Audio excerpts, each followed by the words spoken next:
well, I'm going to walk you through a slideshow that will explain to you how you can make money. And I mean big money by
Good morning, everybody. It's glad to have you with us on this AOA live stream. My name is Jeff Fowler, the Vice President of the Apartment Owners Association.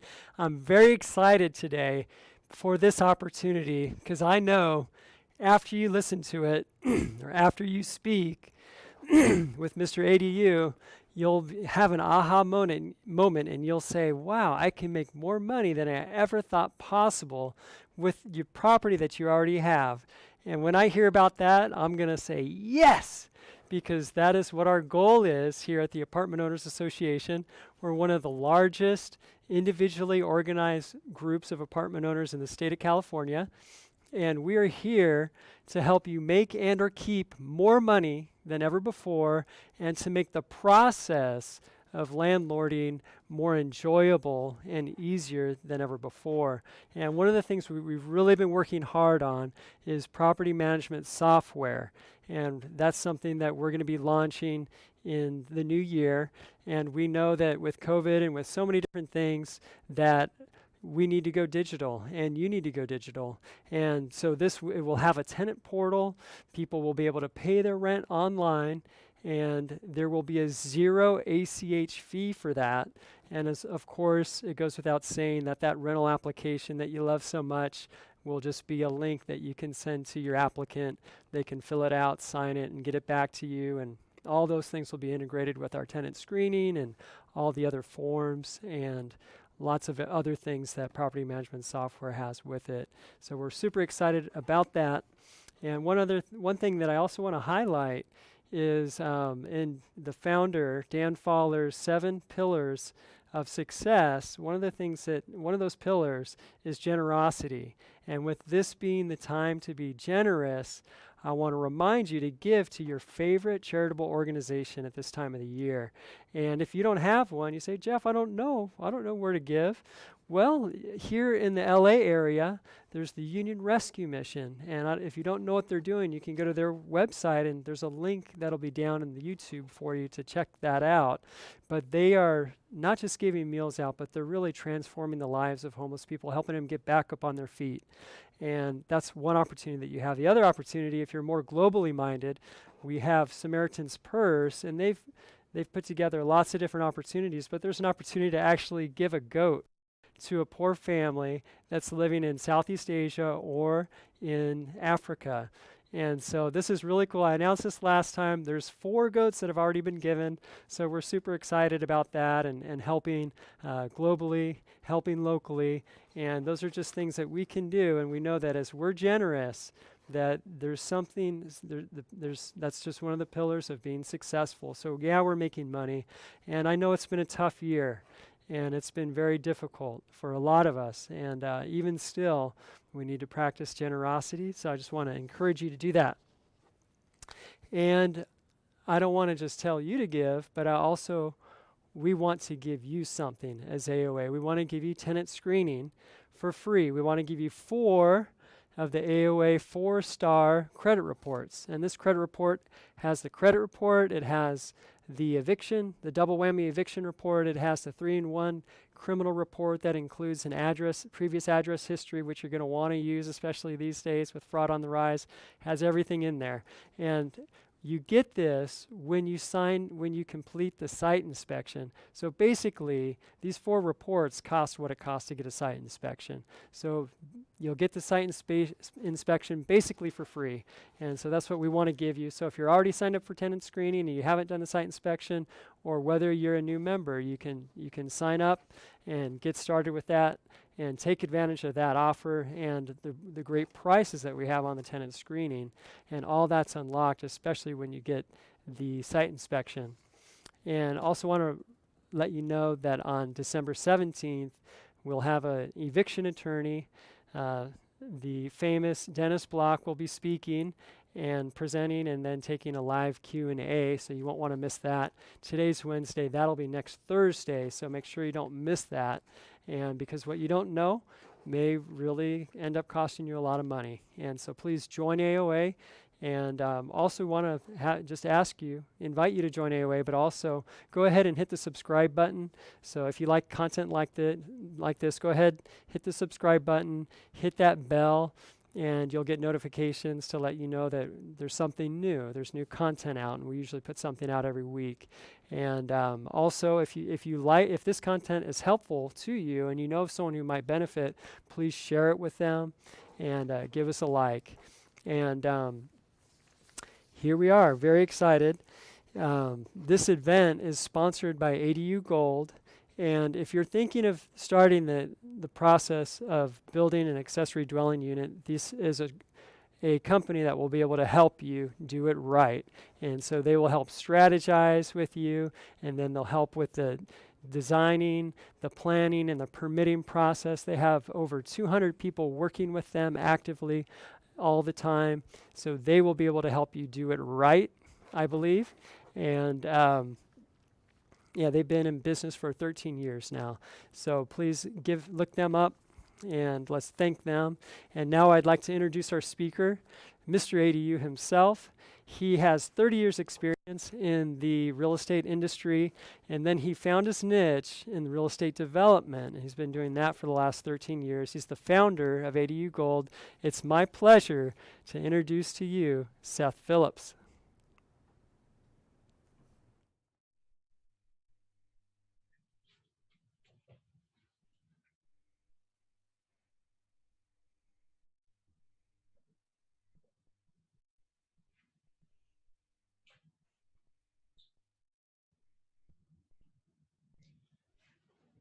Thank you, Jeff. Hello, welcome to our presentation, How to Double Your Multifamily.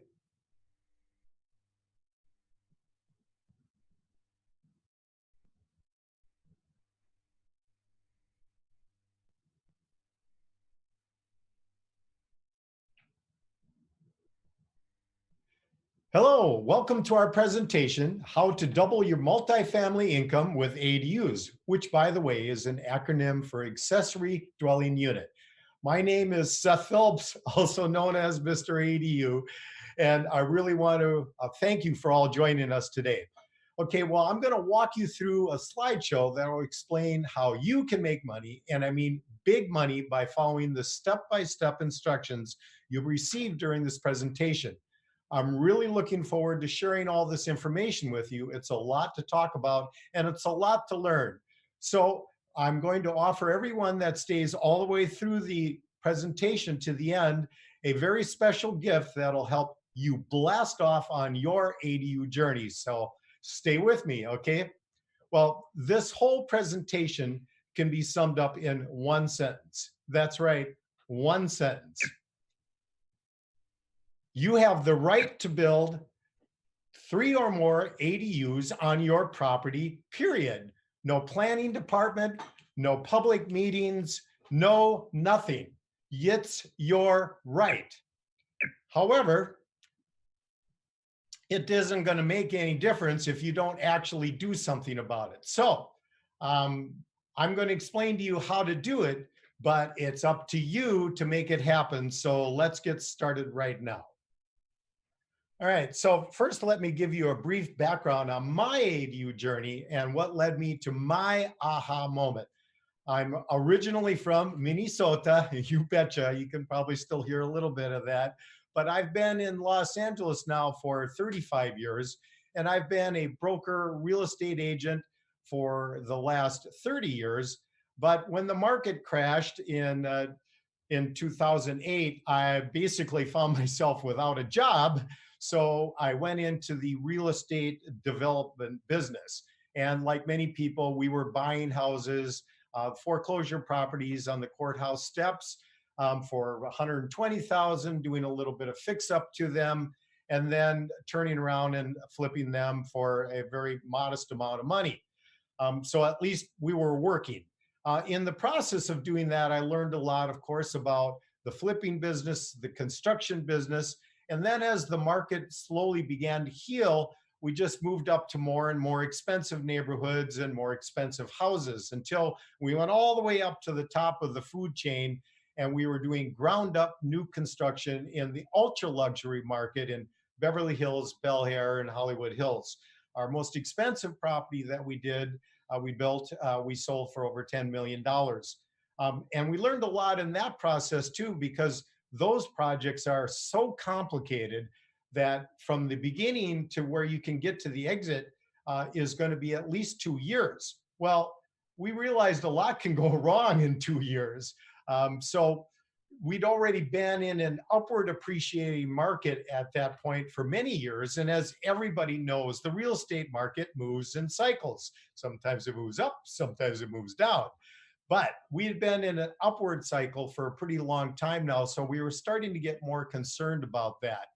So my partner and I at that time decided to basically scale down, go into a more affordable product level where we wouldn't potentially be hurt as much. So we had purchased a property in Culver City for $735,000 with our intention to do what we had been doing, which was to just knock it down and then build the biggest two-story modern box on it. So we bought the property and then we hired the architect to do the plans. And it was during that time that I first heard about this new ADU concept. I was very interested. I deep dived into it. And the more I researched it, the more I understood it, the more I came to believe that this was going to be the future of real estate. So I was able to completely talk my partner at the time into completely switching gears. And instead of knocking down that existing house, instead we totally remodeled it. And then in the backyard, built the first two-story with rooftop deck, luxury ADU in the city of Los Angeles. And very fortunately, that actually worked. Because remember, this was a spec project. So we were able to sell that property for $1,805,000. We paid, as I said, $735,000 for it. So the project actually worked. And in the process, we also proved out the theory of the value that ADUs can bring to a property. As a matter of fact, when we sold that property, we actually set a per square foot sales record for sales in that area. So ADUs do add amazing value to your property, and it was just a great lesson learned. So next, we're going to talk a little bit. So what is the opportunity? Well, the original California state ADU laws went into effect January 1st, 2017. But in the beginning of this year, in 2020, new laws have now created this multifamily opportunity that puts all that old stuff to shame, because that was just for single family previously. These laws were created in response to one of California's most critical problems, and that is, of course, its housing crisis. And we see evidence of that every day as we're driving around with all the homeless encampments. And the number one cause of homelessness is related to the housing crisis. which is all very simply about we have to build more homes. That's the only way to solve the housing crisis. And so a bunch of smart folks got together with this idea to design smart cities with advanced urbanism. Um, ADUs offer a appeal of gentle density that allows for a compromise between suburban stagnation and urban gentrification. We now have proof the ADU concept works. So this new law simply states that for multifamily property owners, you have the by right ability to build 2 new ADU units, period, regardless of the lot size, regardless of the FAR, regardless of open space, any of those issues, it supersedes all of them. And of course, the most important ingredient to this is that there is no additional parking required, provided your property is within a half a mile of any mass transit, which conveniently includes a bus stop. Now, if you look around in almost all major cities, most of all properties are within a half a mile of a bus stop. So that's a very low bar to reach to be able to have access to this amazing opportunity. So in addition to that, you can also add more units based on the 25% conversion rule. So on top of the 2 by right ones, you can additionally add up to 25% more units based on your existing unit count. So if you have a 4-unit building, you can add 25% more units. That would be 1 unit. But the cool part about this particular part of the law is there's no limit on it. So if you've got a 100-unit apartment building, you can add 25 new units to that. Well, 25% of 100 is 25. So in addition to the 2 by right ones, so your 100-unit building can now be 125 plus the other 2, so you're now 127 units. This is big. This is really going to be a game changer. However, statistically, if you look at it, it's almost counterintuitive, but probably from just a pure ROI perspective, the biggest score can be in the smallest unit. A duplex, so anything that's 2 to 4, 25%, because you're still going to get 1. So for a duplex, for instance, you can add 2 new units as your by right ones. So now you're 4. But additionally, if your duplex has an attached garage in Los Angeles, that garage could also be converted to a new unit on that 25% conversion rule. So your duplex now becomes a 5-plex. Just imagine what that does to the ROI of that property. It's crazy. So that's why we're really so excited about this new opportunity. And here, Jeff invited us to come on board. AOA is always on top of this stuff. And this is an opportunity for all you property owners out there to really turn things around, because I know that right now you're feeling like you're basically under assault from the government between the rent control and the eviction freezes and all these issues. And they're even looking at going after Prop 13. So all of that is negative. But in the middle of all this darkness right now, this is also created by the government, is an opportunity to actually take your existing assets and improve them and create more and a lot more cash flow out of them. So that's why we're here today talking to you about this opportunity. So let's talk about a specific example. And this is one of our multifamily clients that we have right now. This property that you're looking at right now is just north of the downtown area. And this company specializes in buying older buildings in gentrifying areas, particularly in the areas where the hipsters are coming in. And then they totally reconfigure old buildings and reposition them, increase the rents. And they've been very successful with it. But now they have another weapon they can do, is now they can also add ADUs to them.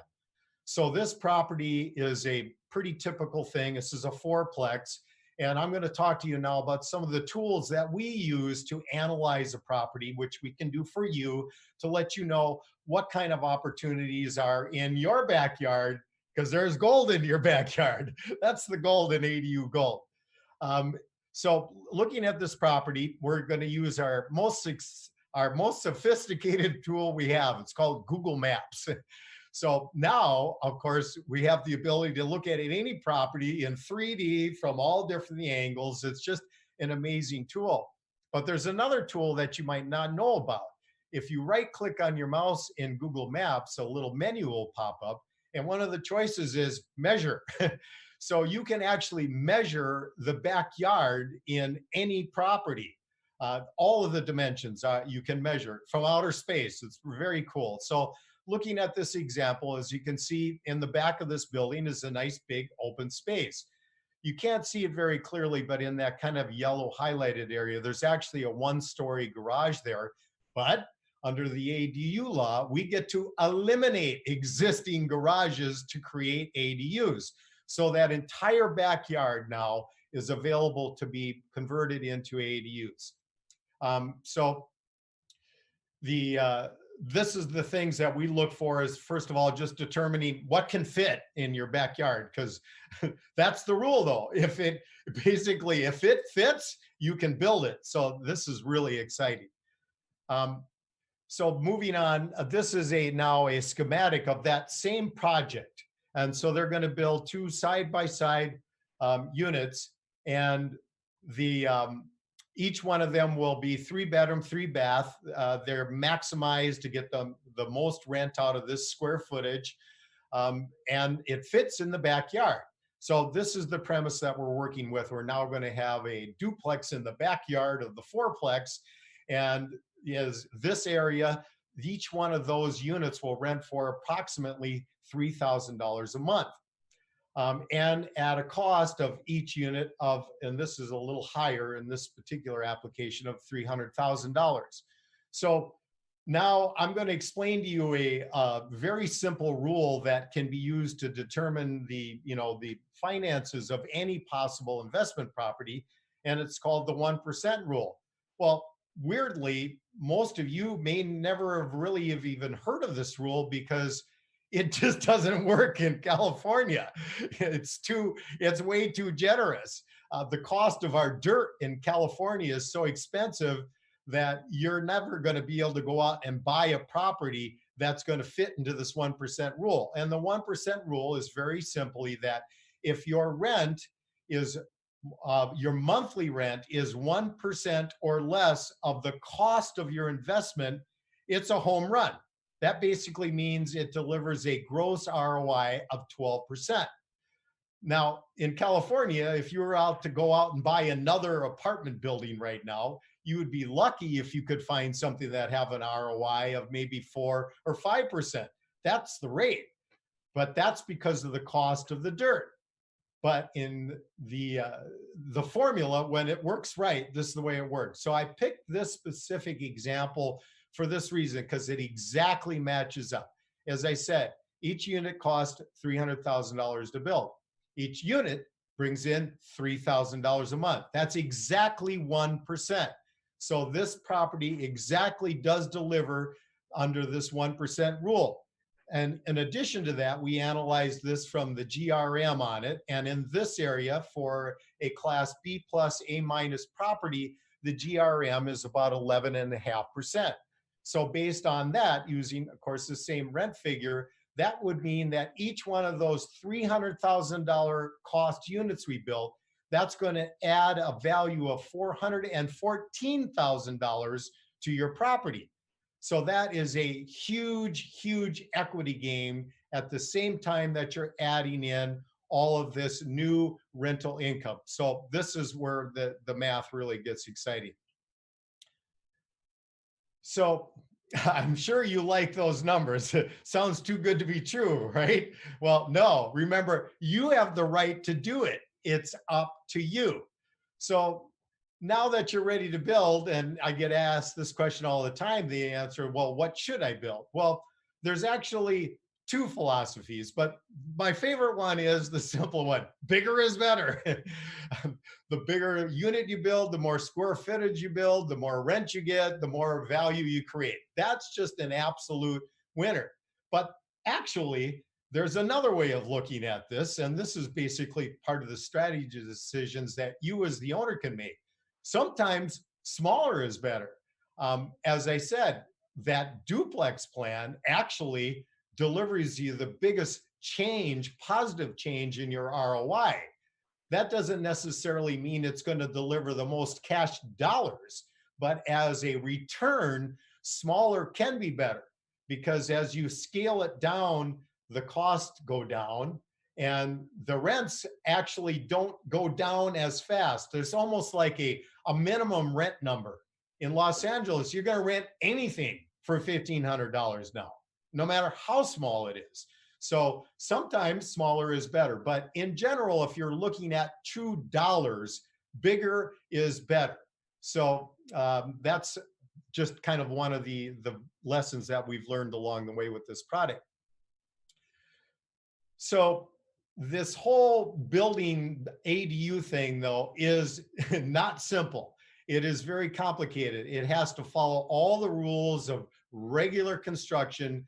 And in the state of California in general, we have some of the most robust building and safety requirements in the country, and for good reason. I mean, they want properties to be built well, to not fall apart, and to withstand natural disasters. In our area, of course, that's primarily in earthquakes. So things have to be built right, and that's a good thing.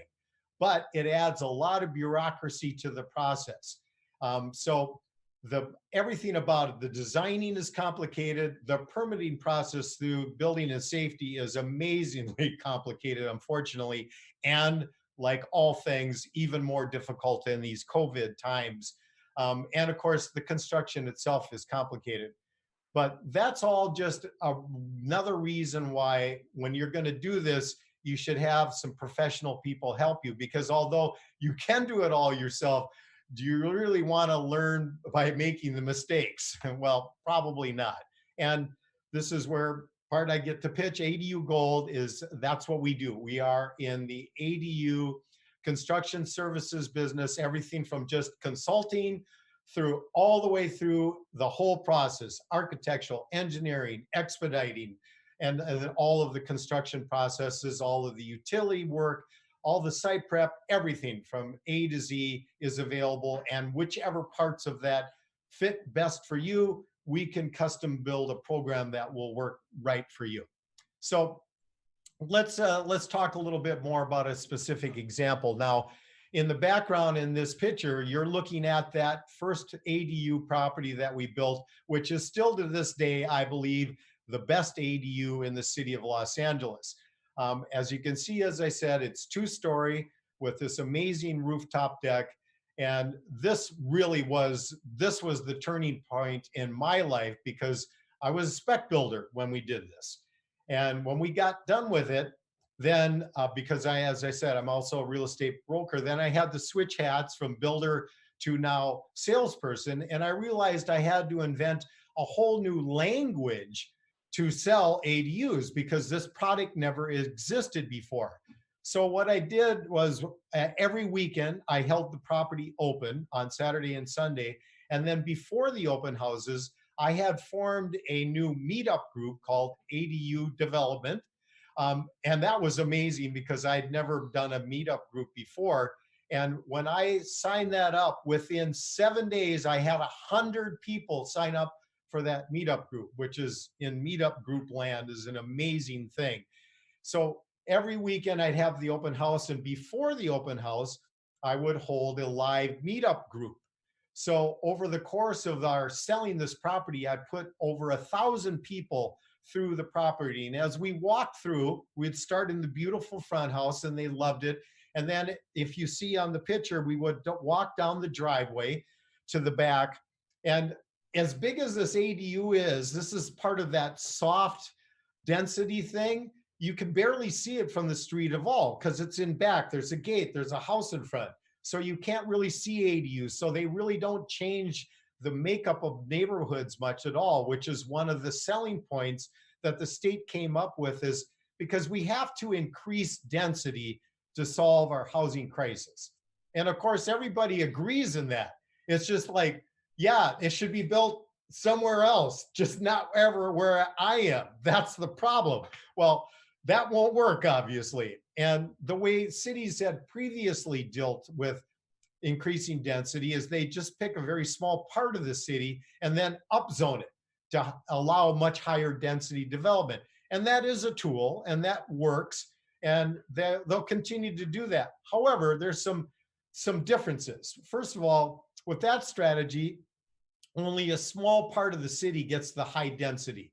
So that makes it different from the rest of the city all by itself.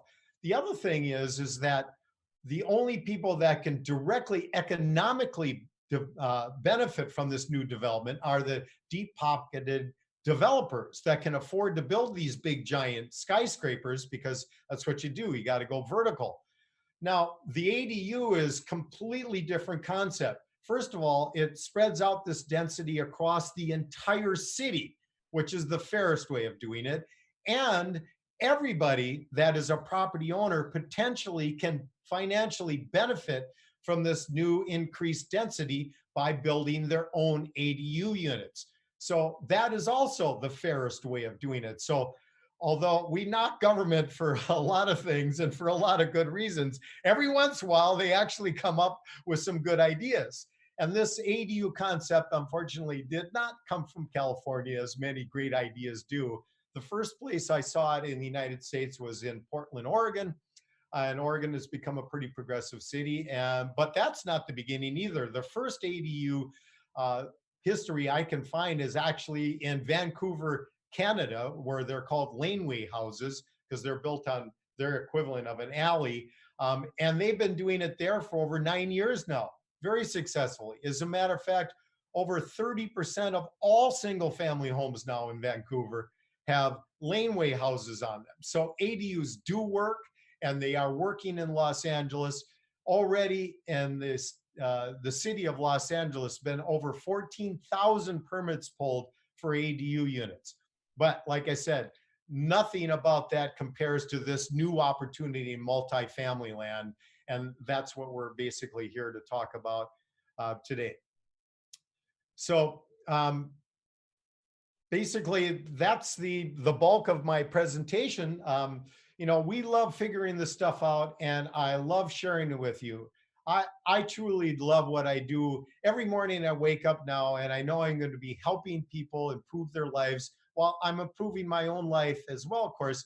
And together, we are going to be part of the solution to our housing crisis in California, which is just amazing. So this is truly a win-win-win opportunity, and you just don't run across those very often in life. So I hope you see the value, and I hope we can be part of your ADU journey.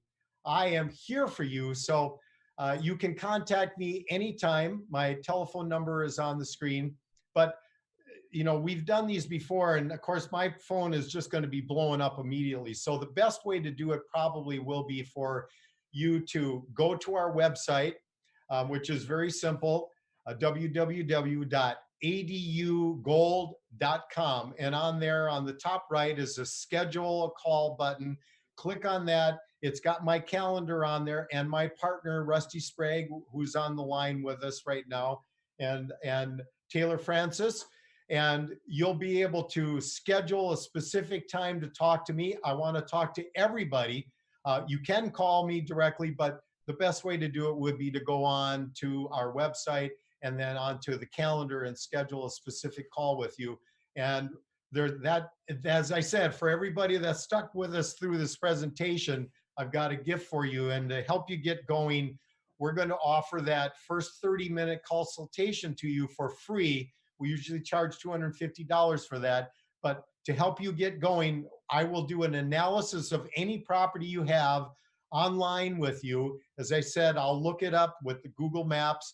We'll walk through the property together. I'll be able to tell you a little bit about what the probable options are for your property and get you going, and we can take it from there. So that's free for you. As I said, reach out anytime. Go on to the website and schedule a strategy session, and we'll get to you. So that said, we've got time for, if Jeff is cool with this, we've got time to do answer some questions right now. So feel free to put them in there, and they'll feed me the questions that I can. I'll answer as many as I can. Plus, both Taylor and Rusty will be able to chat, answer questions as well. So let's get some going now. What do we got? Great. All right. Thank you so much. Now, very informative. Here we go. We have in the chat, we have Victoria in Culver City. She has a 4-unit building with 4 connected garages in the back. She wrote this question before you started the presentation. And so here's the question. Can I turn one into an ADU? And then there's no existing plumbing, but there's electricity. Can I add plumbing? Yeah. And how many units did you say was in that A complex? 4-unit building 4-unit building. with Great. 4 connected garages. Yeah. Well, not only can you add one, you can add 3. So Yeah. that's a lot better, isn't it? Yeah. And yeah, the way the utilities and stuff works is that you have to create separate electricity. It definitely has to be separately metered for electricity. Now, of course, most multifamily property owners are going to want to have all probably separate utilities, which you can in fact do. It will definitely have to have a new sewer line that will have to run all the way to the front or wherever the main sewer line is. They're usually in front. Every once in a while, they're in back. You have to run a separate sewer line for that. That, unfortunately, interestingly, can be one of the biggest variables in the cost, because Mhm. depending on what you got to do, the creating a sewer line is super inexpensive. It's just about a 12-inch wide trench that's about 4 feet deep. That's nothing. And then a 6-inch piece of plastic pipe in it. That's nothing. But you got to be able to dig that trench. So if you've got 100 yards of concrete you got to go through to do that, you got to jackhammer that out, do the trench, then repair that again. And of course, that can add to the cost. But it's all just part of the construction process and something that we can analyze. So great opportunity for you with that property. Great. Thanks. Here's a good question from Jack Mathis. Will an ADU be subject to rent control if the rest of the property is? So let's say it was built before, you know, let's say it was built in 1980, whatever, and Right. is subject to to the local rent control. Then Right. how would that work? Yeah. It's I a new mean, construction. right. This is obviously a very important question I get asked by all multifamily operators. Unfortunately, this is a question that I can't give you a real definitive answer for, because once again, like many things ADU, this is a brand new product. So many things that are in the real estate business are still trying to figure out exactly how ADUs fit into the puzzle. Uh, I believe that for sure you can pretty much count on the fact that this will be brand new construction. So it will be, from a local rent control standpoint, many cities, including Los Angeles, have carve outs for new construction that it has a different start date to it. But this is going to be brand new. So you're going to have that carve out probably for sure. In addition to that, for the smaller units, especially the ones that have some owner occupancy already on the property, it's going to be very interesting to see how that plays out. It's possible, like if you had a single family home and you added an ADU, the single family home probably will still continue to be exempt from rent control because it's single family, but the ADU probably would be under rent control because it's an additional unit. But from the actual rent control people yet, I have not been able to get, and they haven't actually written any specific Mhm. answers to that question yet. But at least it's going to be new construction. And another point I forgot to bring up, which I'm glad you asked that question, it relates to that, is when you're looking at like the value and you're using like the GRM as a metric to try to predict that value, you're going to be new construction. So this product is going to be best in class for whatever neighborhood you're building it in. So the yield that it will deliver will be built out based on that A+ category from that perspective anyway. So that's an important point. Great. And on Facebook, Charles Tang, if you convert 6 covered parking spaces into ADU, How do you get the tenants to agree to losing their parking spaces? That's a really good question. Yeah, it is. And that also, this is unfortunately, some of these things about ADU, I'm telling you what I think it is, but there's the only way we're really going to know the real answer, of course, is that over a period of time, there's actually going to be litigation that's going to happen about issues related to this. Out of the litigation will come the real boundaries of what are the real edges to all of these issues. None of that's happened yet, so we don't know for sure. But it's right now, it's all pretty positive, and my understanding is that the tenant doesn't have any right. You hold all the cards. Now, probably what will happen is that if you're removing an amenity that was part of the deal when they rented the property, that's got some kind of monetary value to it. So what I'm envisioning is that if this kind of like push came to a shove, they would cause a kind of a market analysis of what does a parking spot represent in value on a per month basis. Probably most places that's going to be somewhere between $50 to, on the high end, $150 a month. So you probably might have to discount their rent, whatever that amount is, to compensate for it, which is a bummer. But when you consider if it's $100 discount you're giving the tenant rent, but that unit is going to bring in now $3,000 a month in rent, well, that's a pretty easy decision to make. Great. Here's Cowboy Jim, and on YouTube, FNMA has a condition of no multiple ADUs allowed. They also considered an ALQ as an ADU. And so I don't know what an ALQ is. Do you know what that is? What was that first part? The FN something? FNMA has a condition of no multiple ADUs allowed. I unfortunately I don't know what either of those acronyms either to be able to give an answer to it. But this is an interesting point: is that part of the new ADU law that went into effect is previously HOAs could say no to them. Now, as of 2020, they cannot say no to them. So it supersedes even HOA instructions. The only exemptions that I know for sure are part of the ADU thing are things that are in the Coastal Commission. They're our golden child, so they get carve outs. They can say no to them. But I can tell you that in the regular Coastal Commission, excluding the Venice Coastal Commission, we've already done units with them. They are actually fairly pro ADU development, so virtually no difference. We even have gotten ADUs approved in the Venice Coastal, which is the ultimately most difficult entity to deal with. There, unfortunately, that adds a 1 year onto the approval process in front. And they also charge you $16,000 for the right to torture you for that year. But it does work. And obviously, doing ADUs in Venice is a gold mine, because there you're talking some of the highest rents in the city. So we have clients that are just taking the time to do it and working anyway. But I do not believe that whatever that question was, I don't think they have the right to say no to ADUs.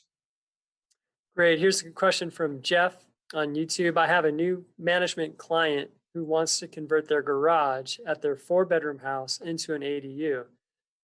Is this allowed in Torrance? And if so, is the city okay with removing the garage parking from the house?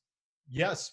Yeah, and Yeah. that's actually a good question, because one of the things that happened when the original ADU law went into effect is that the state gave the cities a lot of latitude on how they interpreted the law, although they had to allow them. So what a lot of cities did is they just kind of looked for things. A perfect example would be, yeah, you can build an ADU, but only if you have a lot size that's a minimum 8,000 square feet, when maybe only 5% of all the lots in the whole city fit that category. So that obviously basically prevented ADUs from being building. Or like in Glendale, where it said, yeah, you can build an ADU, all kinds of restrictions, and oh, we're going to charge you an extra $5,000 in fees just cuz.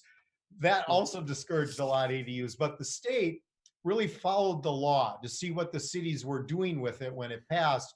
So a big part of the new law is that they put a lot of enforcement teeth into it. They took some of the choices away from the local municipalities and how they interpreted the ADU law, and they put in enforcement thing where if cities do not adhere to the law, now they can be fined up to $50,000 a day until they come into compliance. So a lot of small cities, and Torrance, I know specifically, is a perfect example of that, have had a 180-degree turnaround on ADUs. Plus, of course, they do have the benefit of seeing how it has been working in California. And Los Angeles never had much in the way of restrictions from the beginning, and they exploded. And it's working, and it isn't ruining neighborhoods. It is a soft density, so it's been a winner all the way around. Great. And in the chat, Victoria from Culver City, she's just a really good question. Let's say you have a two-car garage that you're going to convert. You're going to keep the structure. What would something like that cost?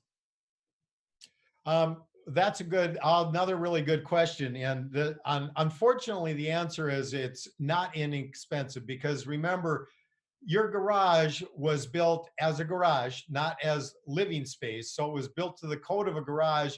And probably if it's in Southern California, it was built as a garage in the early 1900s.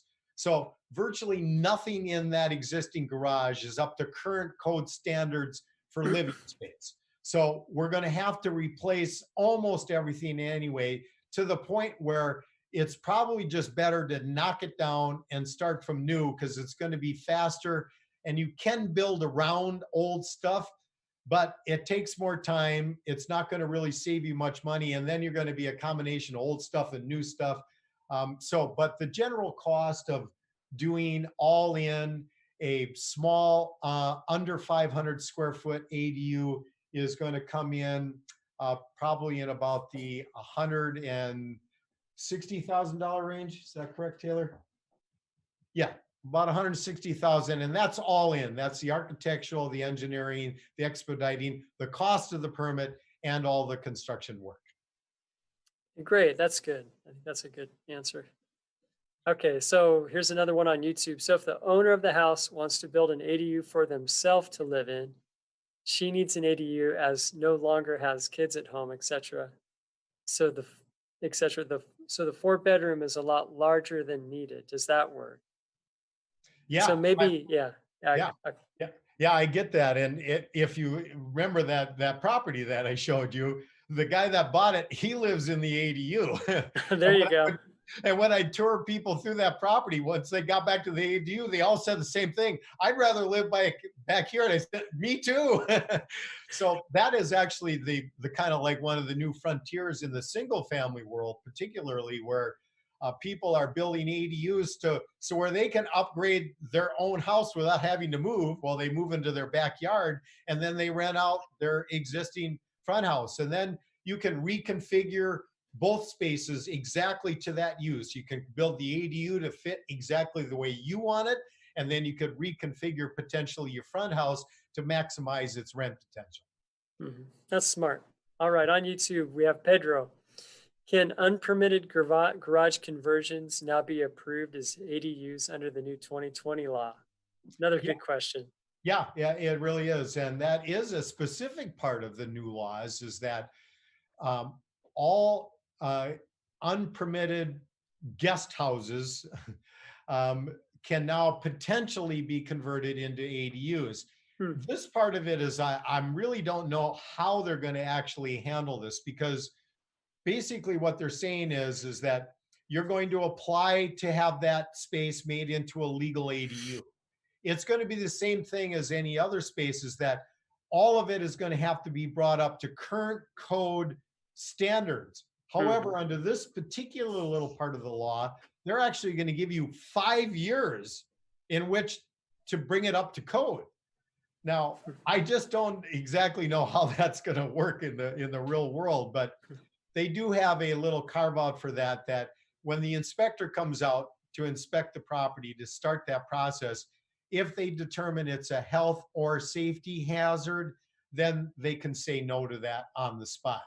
So if you're just way too rickety and basically a dangerous sort of spot, then that they're going to shut you down at that point.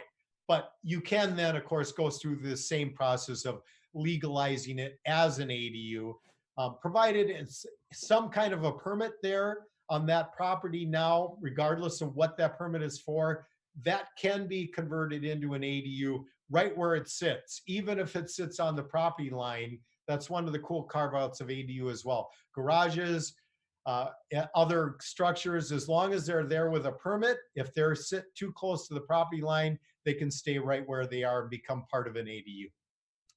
Cool. All right. And here's Manuk uh, on YouTube. You said you built a 2-story ADU in Los Angeles. I thought there's a height limit of 16 feet, which means only 1 story.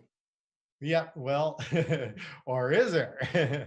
Well, the truth is that is an area where cities do have some basic a little bit of latitude. Now, the 16-foot though, they can't require you anything less than that, but they can have more than that. And in the city of Los Angeles, you definitely can do 2-story and a rooftop deck because we've already done it. And that's actually a cool story, is that when we did our project, we submitted the plans. We got about halfway through the planning process, and our expediter came back to me one day and said, Seth, they love everything about it, except for they're not going to allow the rooftop deck. And when I penciled that thing out in advance, I knew how important that was to the value of it. So I was prepared for that moment. So I made an appointment, went down to talk to the plan checker to ask why he said no.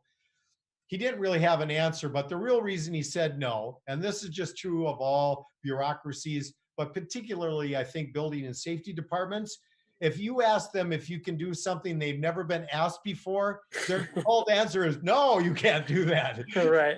Because that's their safest answer. They can't get any trouble for that. Because the cool thing that happened was, I go, because I was prepared, I go, well, I think the way you should look at this is that if you would allow us, if we were just building a new 2-story house with a rooftop deck on it, and if you were okay with that, which I already knew the answer to that was yes, then you should allow it on an ADU. I mean, what logically could be the difference in that?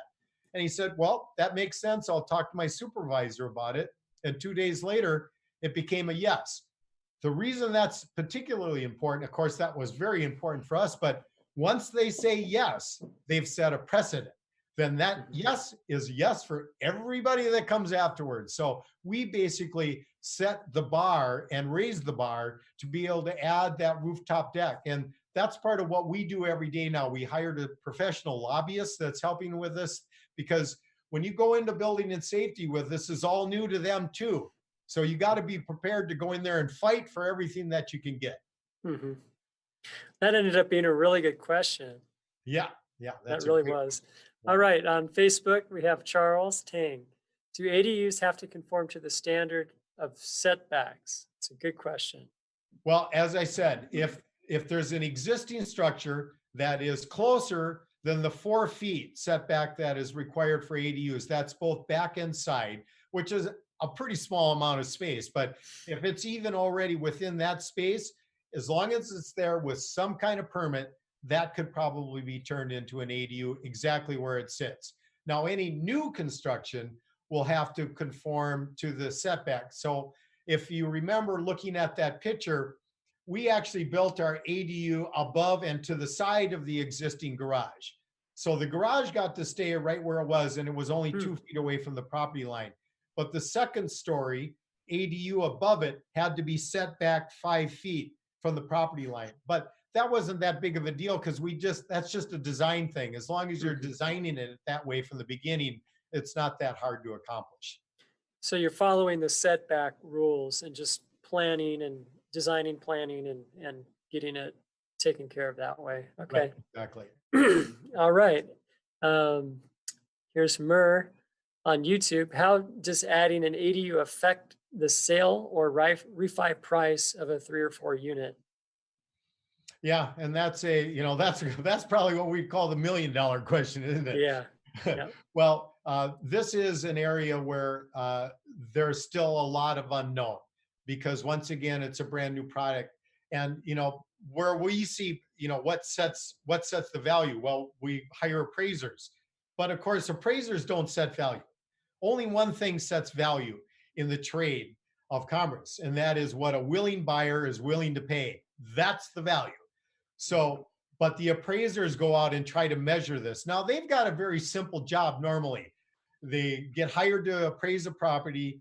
They look at the property, look at the statistics of it. They draw a circle a half mile around it. They pull up all the other properties within that half mile that have sold, that have similar physical characteristics, average it out, boom, that's what it's worth.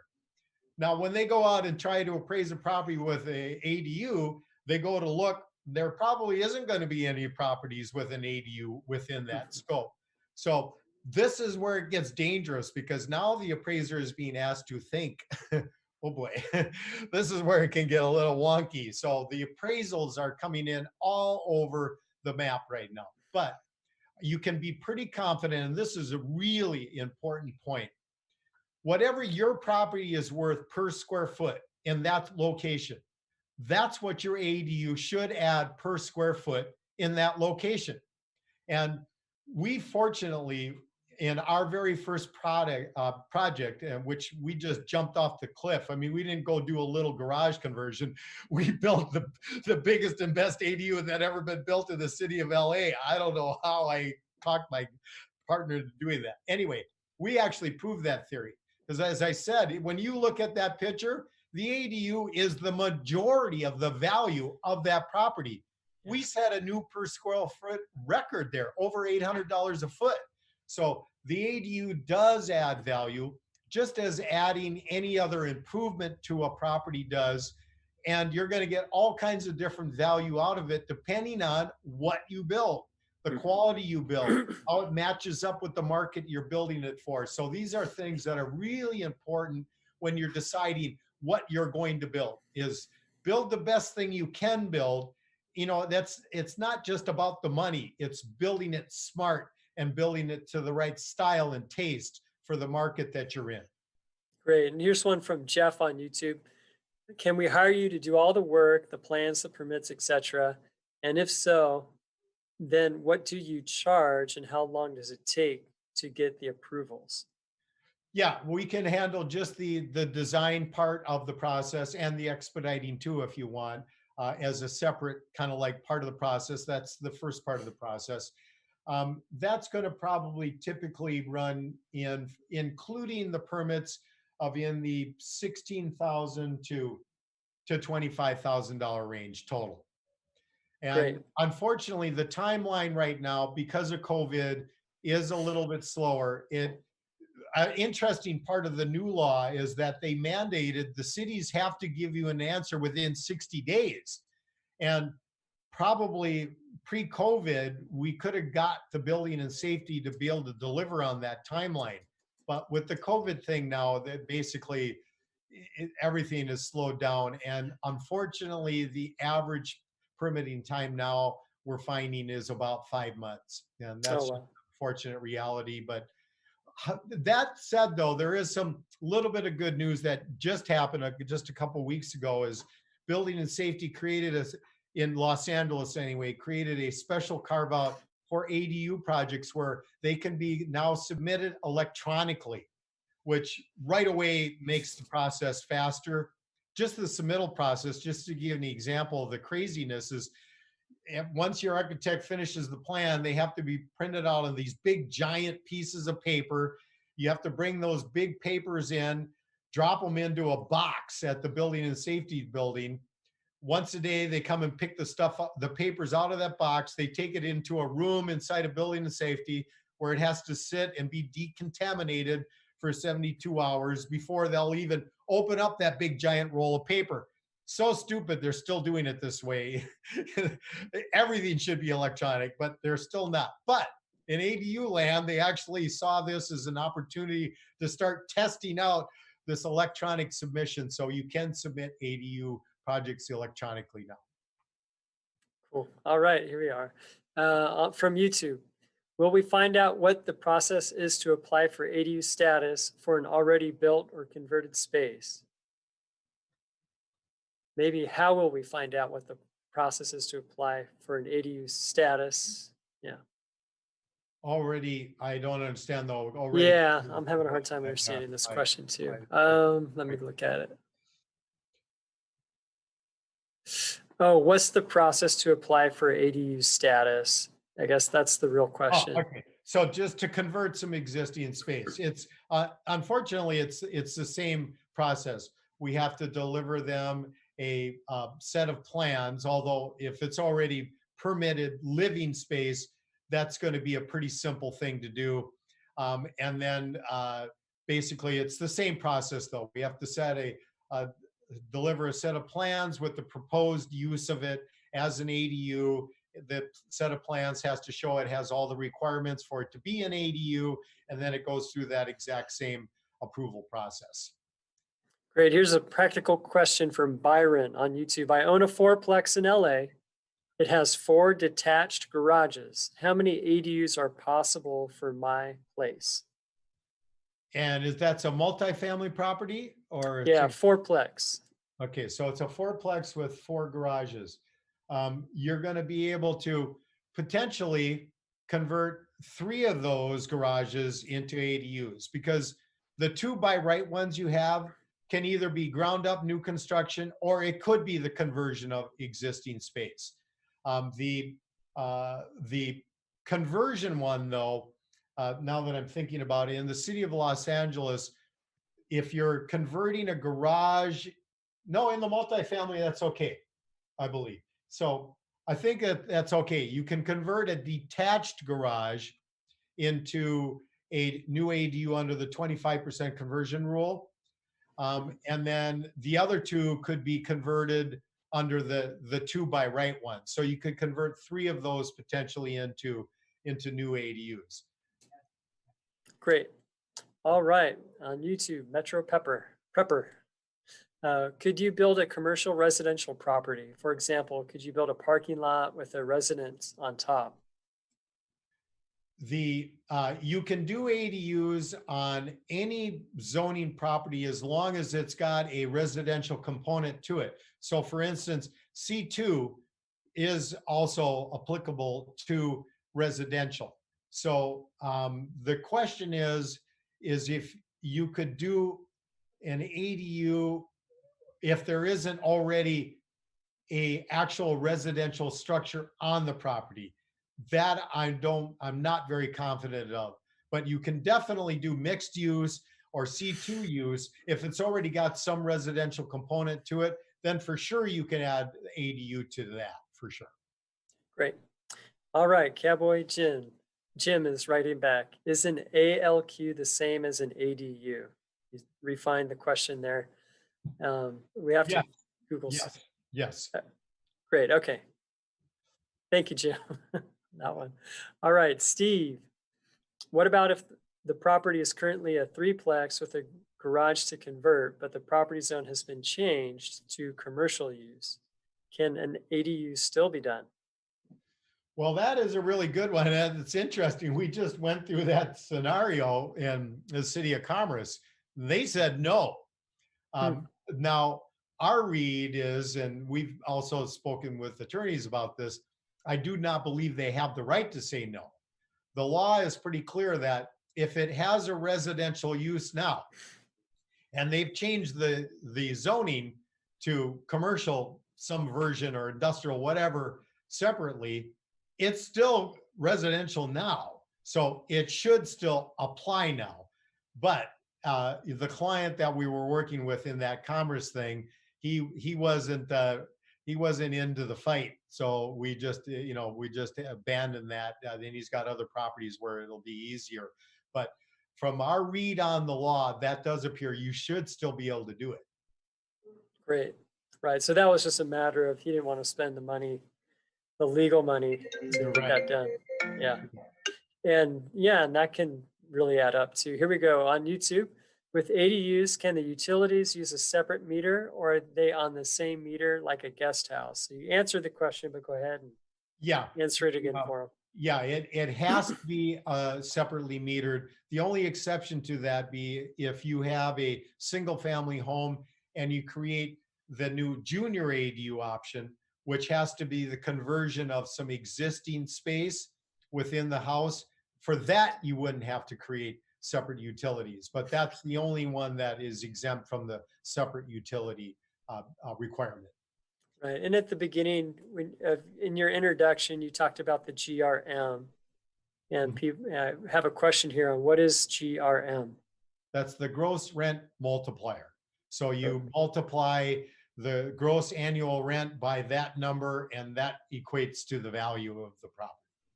Great. All right. And here's Taylor. Hi, Steve. What city is that property in? Probably the property that you did the 2-story on with the. Well, that's interesting because the property address is Culver City, but technically it's in the city of Los Angeles. It's just weird. It's a postal zone that's Culver City, but jurisdictionally that part is actually the city of Los Angeles. So that was city of Los Angeles. Okay, and from MG on YouTube, if I have a duplex, can I get another 2 units built on the back? That's right. What's our motto? If you can fit it, you can build it. Great, great. And YouTube, Mayor again, do they allow solar for powering an ADU? Well, now I actually, well, you can look at this both ways.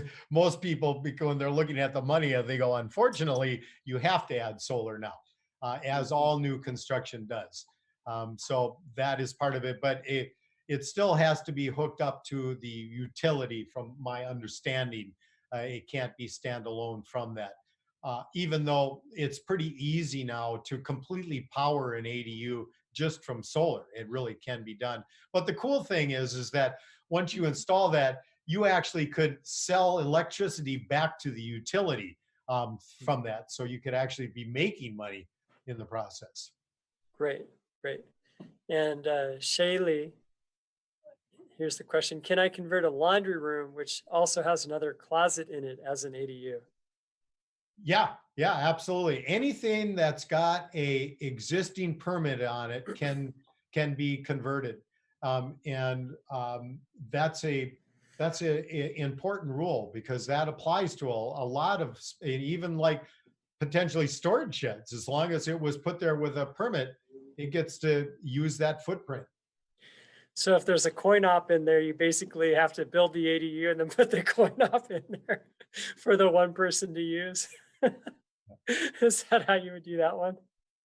The coin op? What do you mean? Well, if there's a washer and dryer that you have this, forever contract on that you can't get out of, how would you deal in that situation? Have you dealt with that situation yet? Oh, yeah, in the laundry rooms. Yeah, that's a weird one.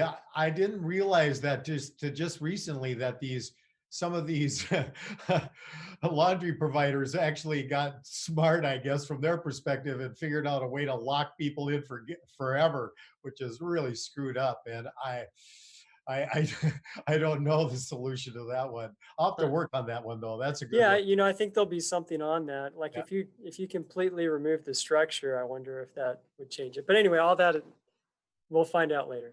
Is there anywhere?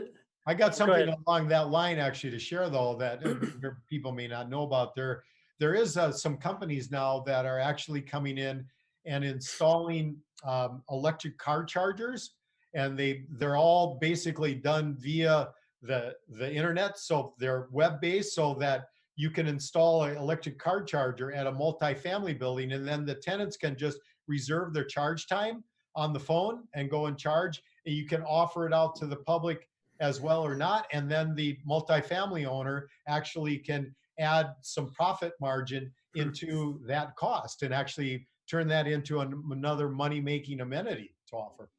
It's pretty cool. Cool. That's cool. All right. Is there anywhere that will give us the step-by-step process to apply for an ADU for an existing unit?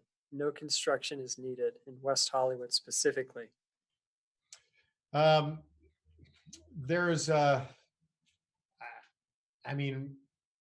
There's lots of documentation on ADU, and we've got links like to all the state law stuff, requirements in general that you can look at. Unfortunately, this isn't, each local municipality has its own permitting processes. So there's not a one size fits all on this, unfortunately, at all. So, Yeah, so I know you have that strategic session you're offering for right. free. Yeah. And We'll, then, like, if someone wanted to have you do an outline, could you custom tailor maybe a package where you give that? I'm kind of putting you on the spot, I know, but just well, what, curious.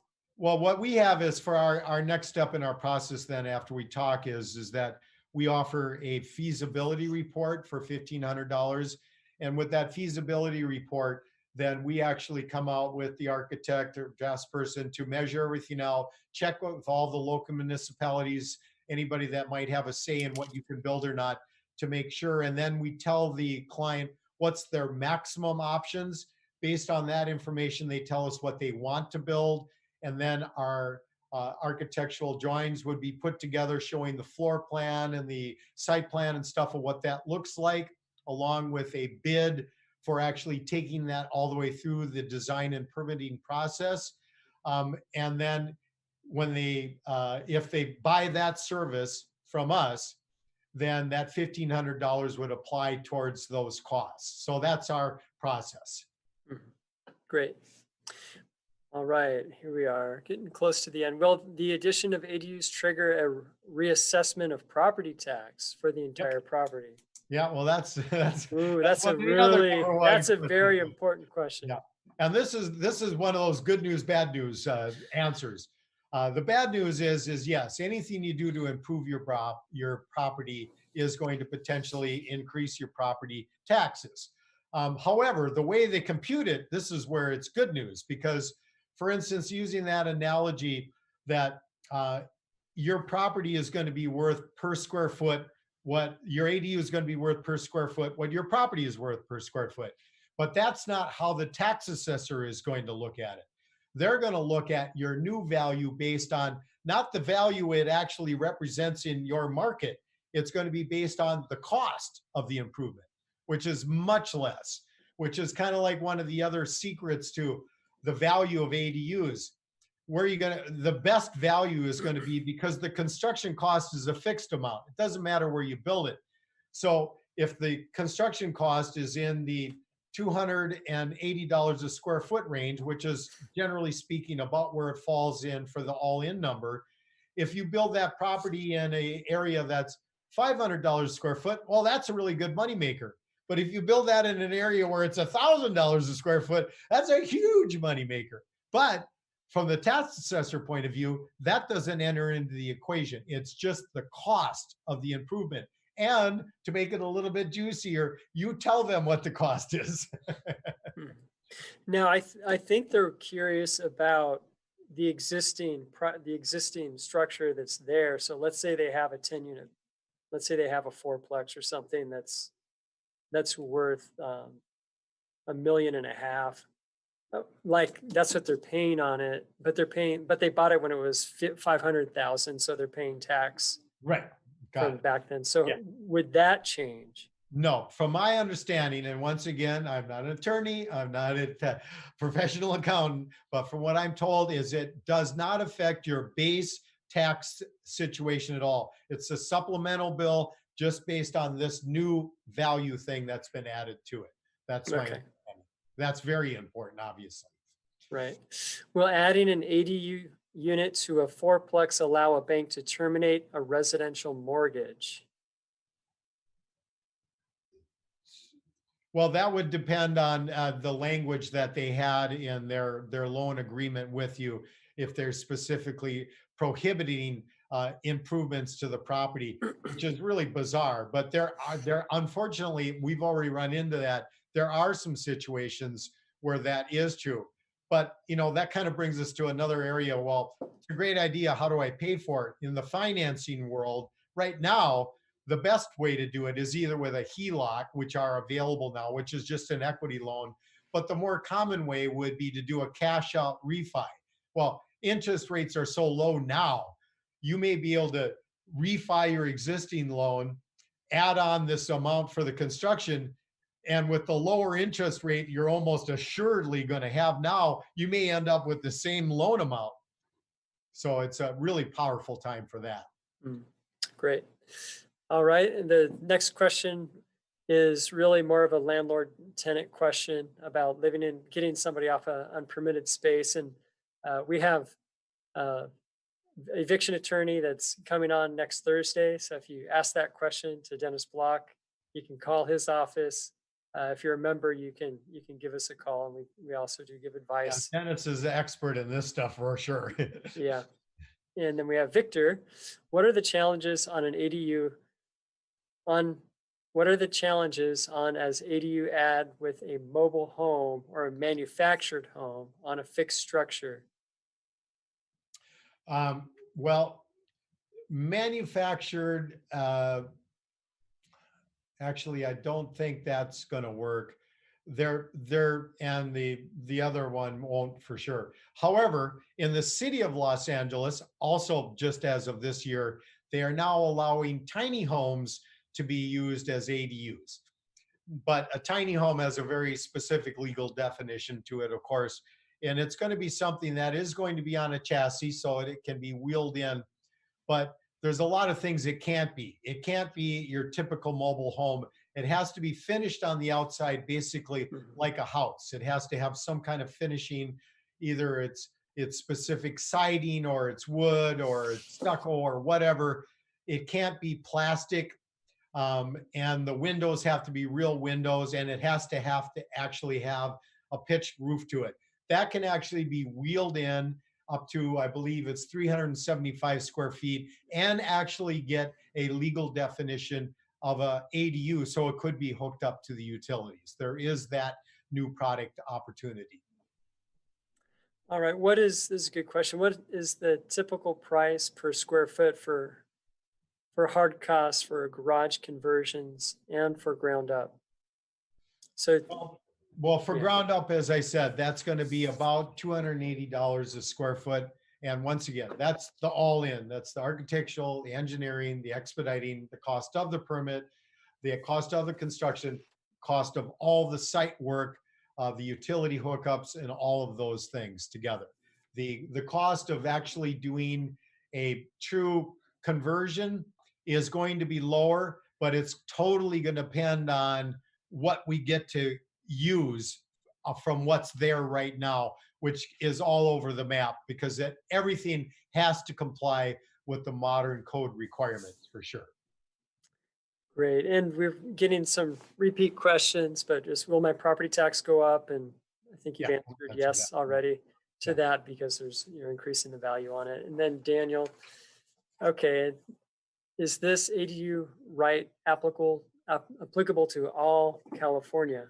Yeah, this is the great So thing. Anywhere in the state of California, this works. And as I said, it's a lot easier now this year than it was before, because many cities just didn't want them. So they just looked for all the ways that they could discourage them being built, and they were effective in doing that. But now it's a completely different ball game. There's even a new official organization. We all know about the NIMBYs, not my backyard, which is a very powerful political movement. But now there's the YIMBYs, which is the yes in my backyard, and that's actually now become a fairly powerful organization too. They're based out of, as many of these are, in the Northern California, the Bay Area, and they actually have attorneys that are going in and fighting for the rights of people to build ADUs now. that's great. Yeah. Well, thank you so much for your time. Right. Really appreciate just what you've shared, and I think there will be a lot of people that realize, wow, I can do something, and they're going to do better because of what you've been able to share, and that just always excites me that we can help people do better. And then also, there's a housing shortage, so end of the day, it's like you say, it's a win-win all the way around. So thank you Yeah. so much I for appreciate sharing. you really bringing me on. I do. This is such an important message, and your organization is the premier organization for me to be able to share this with you people out there. So I really hope that you really look at this hard, because this is an opportunity. And by the way, this is, like a lot of things, get it while the getting's good. There is a specific sunset clause built into this legislation. In Oh, that's good to know. 2030, it goes away. So let's do it while we can. Right. And then, again, $250 value just for watching this thing. They can give you a call and get a strategy session. Yes. They have your phone number, they have all of your information, Great. and we'll make sure that, yeah, just anyway, be ready. Great. I am. Thank you so much. Thank you very Great. much. And just to wrap up, again, if you haven't subscribed to our e-newsletter, it's free. Just sign up, no problem. And then you'll always get announcements on law changes and events that we're doing. Subscribe to the YouTube channel there, and you'll also get notifications when we have new content. And anyway, again, Dennis Block, eviction attorney, will be speaking on December 17th. That's on a Thursday.